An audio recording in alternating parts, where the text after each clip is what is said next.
ساتھ چھوڑ گئے۔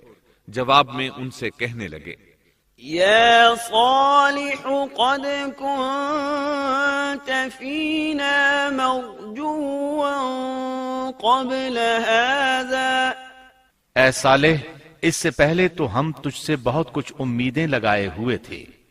مطلب یہ کہ پہلے تو ہمارے نزدیک آپ کا بہت مرتبہ تھا، مقام تھا، ہمیں آپ سے بہت امیدیں تھیں، لیکن آپ نے تو یہ باتیں کہہ کر ہماری ساری امیدوں پر پانی پھیر دیا۔ ان کے اس جواب کے باوجود صالح علیہ السلام انہیں اللہ کی طرف بلاتے رہے اور ان سے کہتے رہے، اے میری قوم، اللہ کی عبادت کرو، اس کے سوا تمہارا کوئی معبود نہیں۔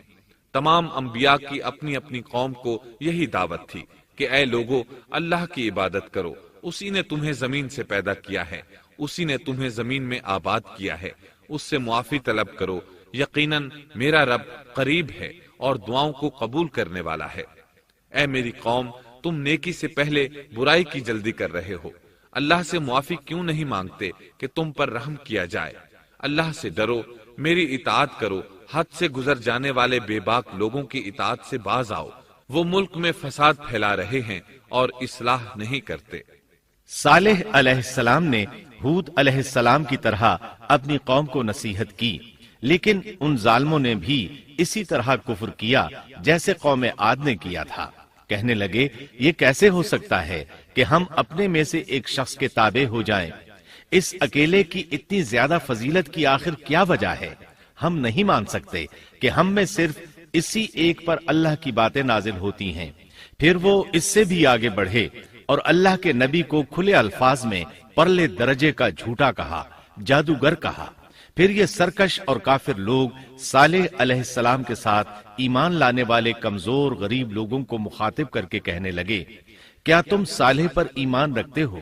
ہم تو اس کے منکر ہیں۔ اس طرح صالح علیہ السلام دن رات انہیں دعوت دیتے رہے، یہاں تک کہ یہ لوگ صالح علیہ السلام سے کہنے لگے، تم نے اور تمہارے ساتھیوں نے ہمارے اندر نحوست پھیلا رکھی ہے اور اسی لیے ہم مشکلات اور مصائب کا شکار ہیں، لہٰذا تم ہم سے دور ہو جاؤ۔ صالح علیہ السلام نے انہیں جواب دیا، تم پر نحوست اللہ کی طرف سے ہے، تم فتنے میں پڑے ہوئے لوگ ہو۔ پھر اس کے بعد وہ لوگ صالح علیہ السلام سے مکمل طور پر دشمنی کرنے لگے اور انہوں نے آپ کو یہاں تک کہہ دیا کہ آپ ہماری مجلس میں نہ آیا کریں کیونکہ آپ منحوس ہیں۔ پھر بات یہاں تک پہنچی کہ صالح علیہ السلام نے انہیں اللہ کے عذاب سے ڈرایا، دھمکایا اور کہا، يا قوم أرأيتم إن كنت على بينة من ربي وآتاني منه رحمة فمن ينصرني من الله إن عصيته فما تزيدونني غير تخسير۔ اے میری قوم کے لوگو، ذرا بتلاؤ تو اگر میں اپنے رب کی طرف سے کسی مضبوط دلیل پر ہوا اور اس نے مجھے اپنے پاس سے رحمت عطا کی ہو، پھر میں نے اس کی نافرمانی کی، تو کون ہے جو اس کے مقابلے میں میری مدد کرے؟ تم تو میرا نقصان ہی بڑھا رہے ہو۔ یعنی فرض کرو اگر میں حق پر ہوا اور یقیناً میں حق پر ہوں اور اللہ تعالیٰ نے مجھے اپنی نبوت سے بھی نوازا ہے، پھر بھی میں تمہاری باتوں میں آ کر اس کی نافرمانی کروں تو بلا شبہ اس وقت میں گھاٹے میں ہوں گا اور تم بھی خسارہ پانے والے ہوگے۔ اس پر وہ ظالم لوگ مقابلے پر اتر آئے، کہنے لگے، اگر تو سچا ہے تو کوئی معجزہ لے آ، لیکن وہ معجزہ ہماری مرضی کے مطابق ہو، اس صورت میں ہم ضرور ایمان لے آئیں گے۔ آپ ایسا کریں کہ بستی کے کنارے پتھریلی چٹان میں سے دودھ دینے والی 10 ماہ کی حاملہ اونٹنی نکالیں، اس کا رنگ سرخ ہو۔ صالح علیہ السلام سے یہ مطالبہ کر کے وہ سردار لوگ ایک طرف بیٹھ گئے اور مذاق اڑانے لگے۔ ایک کہنے لگا اونٹنی 10 ماہ کی ہو، حاملہ ہو، دوسرا کہنے لگا لازمی طور پر اس کا رنگ سرخ ہو، پھر ایک تیسرا سردار بولا اس کی کھال پر بہت زیادہ اون ہو، چوتھا بولا موٹی تازی ہو، ہم نے پہلے اس قسم کی اونٹنی دیکھی نہ ہو، پانچواں بولا وہ اتنی بڑی ہو کہ اکیلی ایک دن تمام کنویں کا پانی پی جائے اور دوسرے روز ہم پئیں۔ یہ لوگ اسی طرح مذاق اڑا رہے تھے کہ صالح علیہ السلام نے ان سے کہا، اگر تمہاری مطلوبہ اونٹنی تمہیں مل جائے تو کیا تم ایمان لے آؤ گے؟ سب نے مل کر کہا، ہاں ضرور لے آئیں گے۔ صالح علیہ السلام نے فرمایا، تب تم ایک دن سب لوگوں کو جمع کر لو۔ مقررہ دن وہ لوگ جمع ہو گئے۔ ان کی موجودگی میں صالح علیہ السلام نے اللہ سے دعا کی۔ زمین پر زلزلہ طاری ہوا، ان کی آنکھوں کے سامنے چٹان پھٹی اور اس سے بالکل ویسی ہی اونٹنی نکلی جیسا کہ ان کا مطالبہ تھا۔ انہوں نے اپنی زندگی میں ایسی اونٹنی کبھی نہیں دیکھی تھی۔ اس میں وہ تمام صفات موجود تھیں جن کا ذکر ان لوگوں نے کیا تھا۔ اللہ تعالیٰ صالح علیہ السلام کی زبانی سورہ ہود آیت 64 میں فرماتے ہیں، وَيَا قَوْمِ هَٰذِهِ نَاقَةُ اللَّهِ لَكُمْ آيَةً فَذَرُوهَا تَأْكُلْ فِي أَرْضِ اللَّهِ وَلَا تَمَسُّوهَا بِسُوءٍ فَيَأْخُذَكُمْ عَذَابٌ قَرِيبٌ۔ اے میری قوم، یہ اللہ کی بھیجی ہوئی اونٹنی ہے، یہ تمہارے لیے ایک معجزہ ہے۔ اب تم اسے اللہ کی زمین میں کھاتی ہوئی چھوڑ دو اور اسے کسی طرح کی تکلیف نہ پہنچاؤ، ورنہ فوری عذاب تمہیں آ پکڑے گا۔ اس اونٹنی کو چونکہ کسی اونٹنی نے جنم نہیں دیا تھا، اس لیے اس کو ناقۃ اللہ یعنی اللہ کی اونٹنی کہا گیا۔ پھر صالح علیہ السلام نے فرمایا، لوگو سن لو، ایک دن یہ اونٹنی پانی پیے گی، ایک دن تم پیو گے، تم میں سے کوئی اسے تکلیف نہ پہنچائے، ورنہ اللہ کا بدترین عذاب تم پر نازل ہوگا۔ سورۃ القمر میں اللہ فرماتے ہیں، بے شک ہم اونٹنی کو ان کے لیے آزمائش بنا کر بھیج رہے ہیں، تم صبر کے ساتھ ان کے انجام کا انتظار کرو۔ اس نشانی کے ظہور کے بعد اللہ تعالیٰ نے صالح علیہ السلام کو مخاطب کر کے فرمایا، تم اب دیکھتے رہو کہ ان کا انجام کیا ہوتا ہے، ان کی سختیوں پر صبر کرو، ان سے کہہ دو کہ پانی پر ایک دن ان کا اختیار ہوگا اور ایک دن اس اونٹنی کا، خبردار کوئی زیادتی نہ کرے اور اس اونٹنی کو پانی پینے سے نہ روکے۔ سورۃ الشمس میں اللہ تعالیٰ فرماتے ہیں کہ ان سے اللہ کے رسول نے فرما دیا تھا کہ اللہ کی اونٹنی کی اور اس کے پانی پینے کی باری کی حفاظت کرو، یعنی اسے نہ تو پانی پینے سے روکو اور نہ ہی اسے کوئی تکلیف پہنچاؤ۔ اس معجزے کو دیکھ کر لوگ دو گروہوں میں بٹ گئے۔ بہت کم لوگوں نے صالح علیہ السلام کی پیروی کی، ان پر ایمان لائے، جبکہ اکثر لوگ پھر بھی اپنے کفر پر ڈٹے رہے۔ اللہ تعالیٰ فرماتے ہیں، ان لوگوں نے خود معجزے کا مطالبہ کیا تھا، لیکن اس کو اپنی آنکھوں سے دیکھنے کے باوجود ظلم پر اڑے رہے اور کفر پر اصرار کرتے رہے۔ سورۃ الحجر آیت 81 میں اللہ فرماتے ہیں، وَآتَيْنَاهُمْ آيَاتِنَا فَكَانُوا عَنْهَا مُعْرِضِينَ۔ اور انہیں ہم نے اپنی نشانیاں بھی عطا فرمائی تھیں، لیکن پھر بھی وہ ان سے گردن موڑنے والے ہی رہے۔ اسی طرح سورہ بنی اسرائیل میں اللہ تعالیٰ فرماتے ہیں، ہم نے قوم سمود کو نشان کے طور پر اونٹنی عطا فرمائی تھی، لیکن انہوں نے اس پر ظلم کیا۔ بلا شبہ وہ ایک واضح نشانی تھی، کوئی شخص یہ نہیں کہہ سکتا تھا کہ جادوگروں نے اسے پیدا کیا ہے۔ وہ اونٹنی ان میں موجود رہی، ان کے علاقے میں جہاں چاہتی چرتی، جب کنویں پر پانی پینے جاتی تو سارا پانی پی جاتی، وہ لوگ اس کا دودھ پیتے، دودھ سب کے لیے کافی ہو جاتا۔ ان کی آنکھوں کے سامنے اس نے ایک بچے کو جنم دیا، وہ شکل صورت میں بالکل اپنی ماں جیسا تھا، لوگ اسے دیکھ کر تعجب کرتے۔ بچہ اونٹنی کے ساتھ رہتا، یہ ایک واضح نشانی تھی، اس پر جادو کا گمان کیا ہی نہیں جا سکتا تھا۔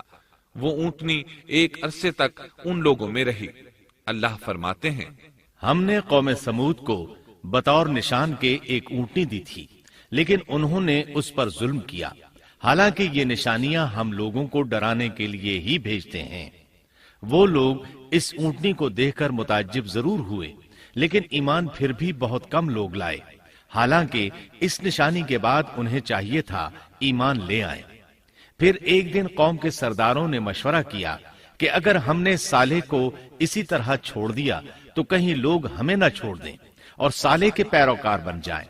اس اونٹنی نے تو ہمیں مصیبت میں ڈال دیا ہے، ہم پورا ایک دن پانی کو چھو بھی نہیں سکتے کیونکہ یہ سارا دن پانی پیتی رہتی ہے۔ پھر یہ اس قدر دیو ہیکل ہے کہ اسے دیکھ کر ہماری بکریاں بھاگ جاتی ہیں، اونٹ اسے دیکھ کر خوفزدہ ہو جاتے ہیں، لہٰذا ہمیں چاہیے کہ اس سے چھٹکارا حاصل کر لیں۔ وہ آپس میں مشورہ کرتے رہے، آخر انہوں نے ایک آدمی منتخب کیا۔ مورخین کا اس پر اتفاق ہے کہ اس کا نام قدار بن سالف تھا، اس کے ساتھ اس کا ایک ساتھی بھی تھا۔ ان دونوں نے مل کر اونٹنی کو قتل کیا۔ اللہ تعالی سورۃ القمر آیت 29 اور 30 میں فرماتے ہیں، فنادوا صاحبهم فتعاطى فعقر فكيف كان عذابي ونذر۔ پھر انہوں نے اپنے ساتھی کو بلایا، تب اس نے ہاتھ بڑھایا اور اس کی کونچیں کاٹ دیں، پھر دیکھا ہمارا عذاب اور ڈراوا کیسا تھا۔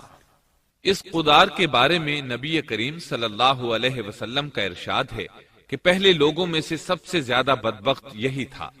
اللہ تعالیٰ نے قرآن مجید میں اس کا ذکر یوں فرمایا ہے، فنادوا صاحبہم، پھر انہوں نے اپنے ساتھی کو پکارا۔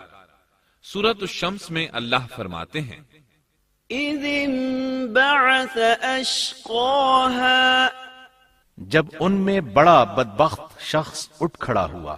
یہ بدبخت قدار اٹھا، اپنے ساتھی کو ساتھ لیا اور اونٹنی کو قتل کرنے کے لیے تیار ہو گئے۔ آپس میں مشورہ ہوا کہ یہ نہ کہا جائے ہم نے اسے قتل کیا ہے۔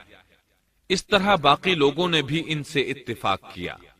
اللہ تعالی سورہ نمل آیت 48 میں فرماتے ہیں، وَكَانَ فِي الْمَدِينَةِ 9 رَهْطٍ يُفْسِدُونَ فِي الْأَرْضِ وَلَا يُصْلِحُونَ، اور اس شہر میں 9 آدمی ایسے تھے جو زمین میں فساد کرتے تھے اور اصلاح نہیں کرتے تھے۔ مطلب یہ کہ یہ لوگ فساد کی انتہا کو پہنچے ہوئے تھے، ان میں بھلائی نام کو نہیں تھی اور نہ ان کا فساد کی اصلاح کا ارادہ تھا۔ بخاری، مسلم اور مسند احمد کی ایک حدیث میں ہے، رسول اللہ صلی اللہ علیہ وسلم نے ایک بار اپنے خطبے میں اس اونٹنی اور اسے مار ڈالنے کا ذکر فرمایا۔ آیت اذم بعثا اشقاہا کی تلاوت کرتے ہوئے فرمایا کہ جیسے ابو زمعہ تھا، اسی جیسا یہ شخص بھی اپنی قوم میں عزیز، دلیر اور بڑا آدمی تھا۔ تمام لوگوں نے اس بدبخت کے ساتھ عہد کیا اور اسے یقین دہانی کرائی کہ اگر تمہارے ساتھ کسی نے برائی کا ارادہ کیا تو تمام قوم تمہاری حمایت میں اٹھ کھڑی ہوگی۔ اس یقین دہانی کے بعد یہ بدبخت اونٹنی کے انتظار میں بیٹھ گئے۔ اونٹنی پہاڑ کی طرف سے آتی تھی اور پانی پی کر واپس چلی جاتی تھی، یہی اس کا معمول تھا۔ جب ان لوگوں نے چٹان سے اونٹنی کو نکلتے دیکھا تو اچانک حملہ کرنے کے لیے آگے بڑھے، لیکن اس کا جثہ دیکھ کر خوفزدہ ہو گئے، الٹے پاؤں بھاگے۔ بدبخت قدار نے اپنے ساتھیوں کی یہ حالت دیکھی تو ہنس پڑا اور آگے بڑھ کر اونٹنی کی ران میں تیر مارا۔ اس سے اونٹنی کی ران کی ہڈی ٹوٹ گئی اور وہ نیچے گر گئی۔ پھر اس ظالم نے اپنے ساتھیوں کو آواز دی اور آگے بڑھ کر اونٹنی کی کونچیں کاٹ دی۔ سورۃ الشمس میں اللہ تعالیٰ فرماتے ہیں، ان لوگوں نے اپنے پیغمبر کو جھوٹا سمجھ کر اس اونٹنی کی کونچیں کاٹ دی، بس ان کے رب نے ان کے گناہوں کے باعث ان پر ہلاکت ڈالی اور پھر ہلاکت کو عام کر دیا اور اس بستی کو برباد کر دیا۔ اونٹنی کی کونچیں کاٹ دیے جانے کے بارے میں اللہ تعالیٰ ایک دوسرے مقام پر فرماتے ہیں کہ پس انہوں نے اونٹنی کو مار ڈالا اور اپنے پروردگار کے حکم سے سرتابی کی اور کہنے لگے، اے صالح، جن عذابوں سے تو ہمیں دھمکاتا رہتا تھا، اگر تو واقعی پیغمبر ہے تو ان عذابوں کو ہم پر نازل کرا دے۔ اونٹنی پر حملہ ہوتے ہی اس کا بچہ بھاگ نکلا تھا۔ وہ پہاڑ کی چوٹی پر چڑھ گیا، 3 مرتبہ بلبلایا۔ یہ بدبخت اس کے پیچھے بھاگے اور آخر اسے بھی قتل کر دیا۔ پھر تمام بستی والے جمع ہوئے، اونٹنی اور اس کے بچے کا گوشت تیار کیا اور مزے کے ساتھ اس کو کھایا۔ اس جرم میں ان سب نے شرکت کی۔ البتہ جو لوگ صالح علیہ السلام پر ایمان لے آئے تھے وہ الگ تھلگ رہے۔ صالح علیہ السلام کو جب یہ خبر ملی تو وہ گھبرائے ہوئے اونٹنی کے پاس پہنچے۔ اونٹنی بے جان پڑی تھی، اس کا بچہ بھی بے جان تھا۔ لوگ ان کے گرد جمع تھے اور ان کا گوشت کھا رہے تھے۔ اس وقت صالح علیہ السلام نے ان سے کہا، فقال تمتعوا في داركم 3 أيام ذلك وعد غير مكذوب۔ اس پر صالح نے کہا کہ اچھا تم 3 دن تک اپنے گھروں میں رہ سہ لو، یہ وعدہ جھوٹا نہیں ہے۔ مطلب یہ کہ تمہیں صرف 3 دن کی مہلت ہے، اس کے بعد تم سب کے سب ہلاک کیے جاؤ گے۔ وہ صالح علیہ السلام کی بات کو رد کرتے ہوئے انہیں دھمکیاں دینے لگے کہ جن عذابوں کا تو ہم سے وعدہ کر رہا ہے، اگر تو سچا ہے تو ان کو ہم پر نازل کر دے۔ اس کے بعد وہ جمع ہو کر مشورہ کرنے لگے کہ آج رات صالح کو بھی مار ڈالو۔ ان کے اس مشورے کے بارے میں اللہ تعالیٰ سورۃ النمل آیات 48 اور 49 میں فرماتے ہیں، اس شہر میں 9 سردار تھے، وہ زمین میں فساد پھیلاتے رہتے تھے اور اصلاح نہیں کرتے تھے۔ انہوں نے آپس میں بڑی بڑی قسمیں کھا کھا کر عہد کیا کہ رات ہی کو صالح اور اس کے گھر والوں پر چھاپا ماریں گے اور اس کے وارثوں سے صاف کہہ دیں گے کہ ہم اس کے اہل کی ہلاکت کے وقت موجود نہیں تھے اور ہم بالکل سچے ہیں۔ اب یہ لوگ صالح علیہ السلام کے گھر کی طرف چلے۔ اللہ تعالیٰ سورۃ النمل آیات 50 اور 51 میں فرماتے ہیں، وَمَكَرُوا مَكْرًا وَمَكَرْنَا مَكْرًا وَهُمْ لَا يَشْعُرُونَ فَانظُرْ كَيْفَ كَانَ عَاقِبَةُ مَكْرِهِمْ أَنَّا دَمَّرْنَاهُمْ وَقَوْمَهُمْ أَجْمَعِينَ۔ اور انہوں نے ایک داؤ کھیلا، سو ہم نے بھی ایک ایسا داؤ کھیلا کہ انہیں خبر بھی نہ ہوئی۔ پھر دیکھو کہ ان کے داؤ کا کیا انجام ہوا، ہم نے انہیں اور ان کی ساری قوم کو ہلاک کر دیا۔ صالح علیہ السلام کا گھر پہاڑ کی بلندی پر تھا۔ یہ فسادی لوگ ابھی اوپر چڑھ رہے تھے کہ زمین حرکت کرنے لگی۔ ایک چٹان اوپر سے لڑھکتی ہوئی آئی اور ان تمام کو پیس کر رکھ دیا۔ ان 9 فسادی لوگوں کی ہلاکت کے ساتھ ہی اللہ کے عذاب کی ابتدا ہو چکی تھی۔ چنانچہ صالح علیہ السلام نے اپنے ساتھیوں کے ساتھ اس بستی کو چھوڑ دیا، یعنی وہ ہجر کے علاقے سے نکل گئے۔ صبح ہوئی تو لوگوں نے ایک عجیب منظر دیکھا۔ قوم سمود کے تمام لوگوں کے چہرے زرد پڑ چکے تھے، وہ سب رونے لگے کیونکہ عذاب کے آثار شروع ہو چکے تھے۔ دوسرے دن تمام لوگوں کے چہرے آگ کی طرح سرخ ہو گئے اور تیسرے دن تمام کے چہرے سیاہ ہو چکے تھے۔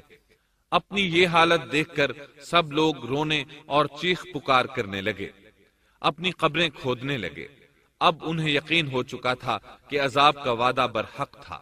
اللہ تعالیٰ نے انہیں پہلی قوموں کی طرح ایک قسم کا عذاب نہیں دیا تھا، جیسے قوم نوح کو صرف طوفان کے ذریعے ہلاک کیا گیا، قوم عاد کو صرف طوفانی ہوا کے ذریعے ہلاک کیا گیا، لیکن قوم سمود کو اللہ تعالیٰ نے طرح طرح کے عذابوں سے دوچار کیا، اس لیے کہ انہوں نے اپنی مطلوبہ شرط پوری ہونے کے باوجود ایمان قبول نہیں کیا تھا۔ عذاب کی ابتدا زلزلے سے ہوئی، زمین حرکت کرنے لگی۔ اس کی وجہ سے وہ لوگ اپنے گھروں میں اوندھے کے اوندھے پڑے رہ گئے، ان میں اٹھنے کی طاقت تک نہ رہی۔ پھر آسمان میں سخت کڑاکا ہوا، اس کی ہولناک دہشت انگیز چنگھاڑ نے ان کے بھیجے پھاڑ کر رکھ دیے۔ ایک ہی لمحے میں ایک ساتھ وہ سب ڈھیر ہو گئے۔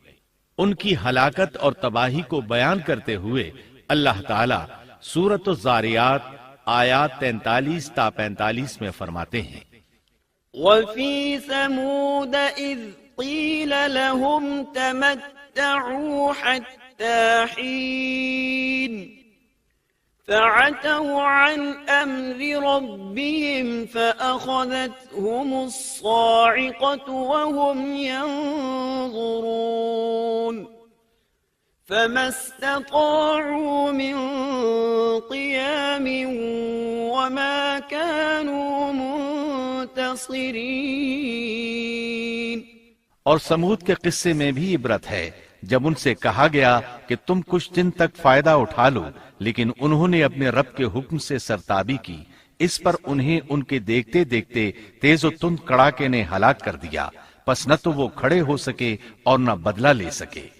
اسی طرح سورہ ہود میں اللہ تعالیٰ نے ان کی تباہی کا نقشہ اس طرح کھینچا ہے کہ ایک زور کی کڑک نے ان ظالموں کو آ لیا، پھر تو وہ اپنے گھروں میں زانوں کے بل مردہ پڑے رہ گئے، ایسے گویا کہ وہ کبھی آباد ہی نہ تھے۔ سورۃ القمر میں اللہ نے ان کی رسوائی ان الفاظ میں بیان کی ہے: ہم نے ان پر ایک چیخ بھیجی، پھر وہ ایسے ہو گئے جیسے کانٹوں کی باڑ کا چورا۔ دوسری طرف صالح علیہ السلام اور ان کے ساتھیوں کو اللہ تعالیٰ نے اپنی رحمت سے نجات دی۔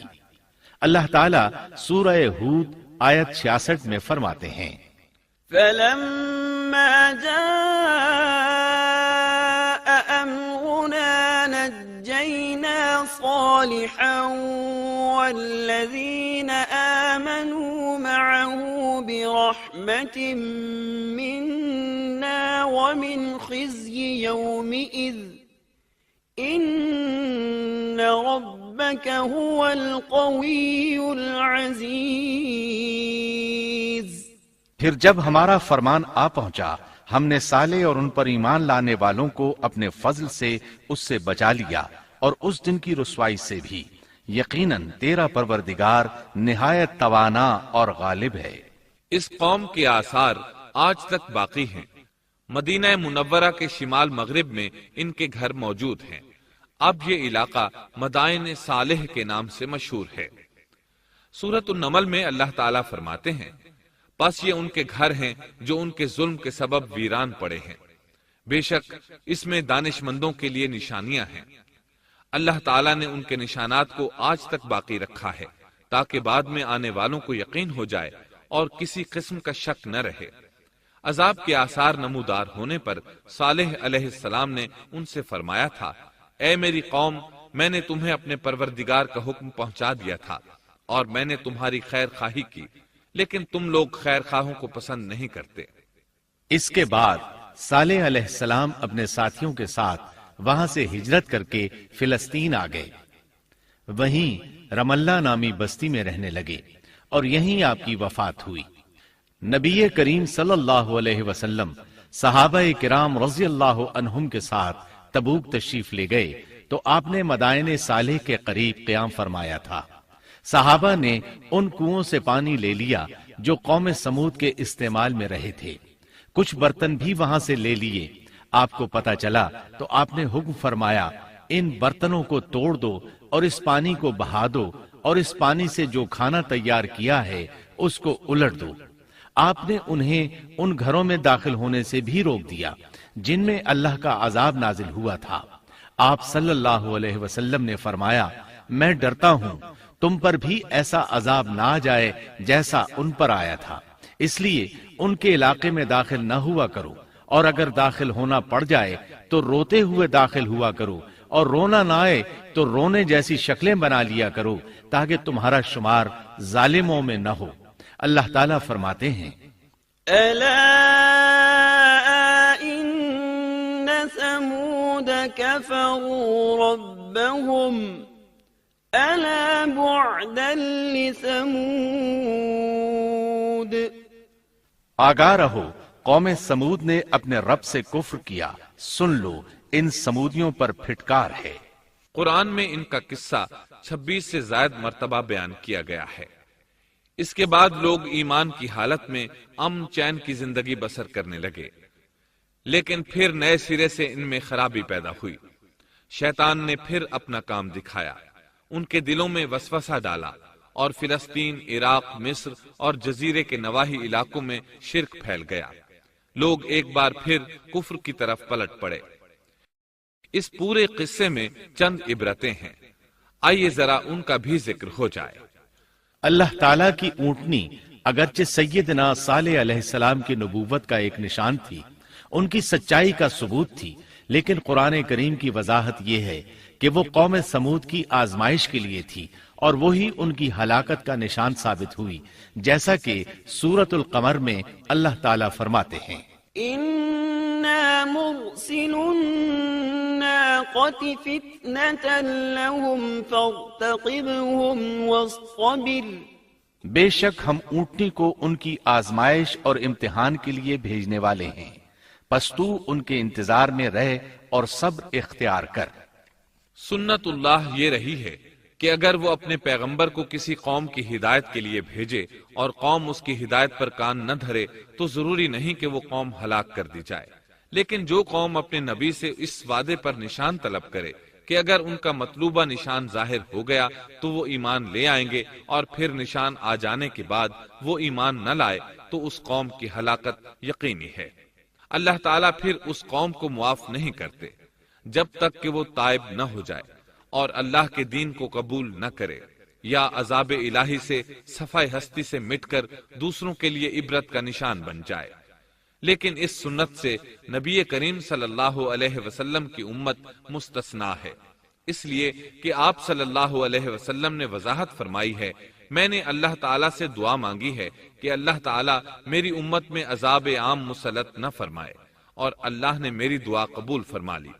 قرآن میں اللہ تعالیٰ نے نبی کریم صلی اللہ علیہ وسلم کی اس بات کی یوں تصدیق کی ہے، وما كان الله ليعذبهم وأنت فيهم اے رسول، اس حال میں کہ تو ان میں موجود ہے، اللہ تعالیٰ ان کافروں پر عذاب مسلط نہیں کرے گا۔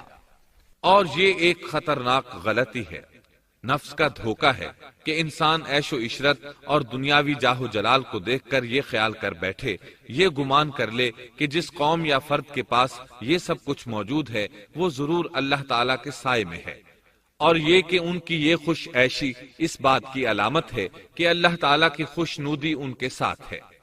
یہ نفس کا دھوکہ ہے، غلط فہمی ہے، بلکہ کج فہمی ہے۔